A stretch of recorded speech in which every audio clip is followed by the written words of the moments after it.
Siyabingelela bazalwane egameni elihle lenkosi yethu Jesu Kristu waseNazaretha namhlanje kuseni sitawuya evini laNkulunkulu lelingilona lelikwathi kuqinisa impilo tethu lelingilona lesipha emandla kuto tonke timo letikhona.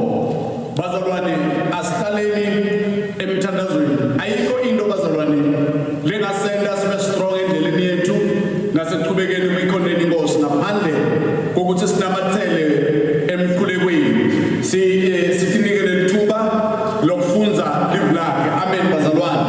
Lekuthanza ngaNkulunkulu bazalwane, uma simcela uNkulunkulu uyaphendula igama lenkosi malonga. Ingakho iBhayibheli lisicelani ndawuphiwa, ngconcothani ndawuvulelwa.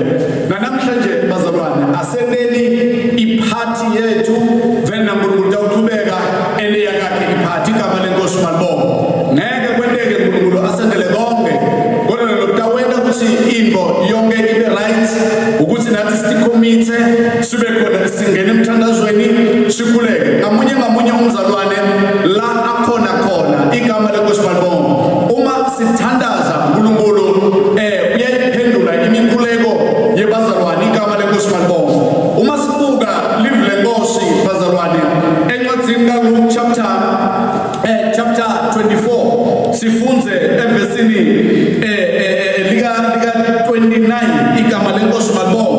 Kunemavi la ikuthatha kakhulu impilo yami lekholwa nawe mzalwane itokusita itokuthata inzaba yemthandazo. Amen bazalwane, ngoba ekuthandazeni kunemandla, ekuthandazeni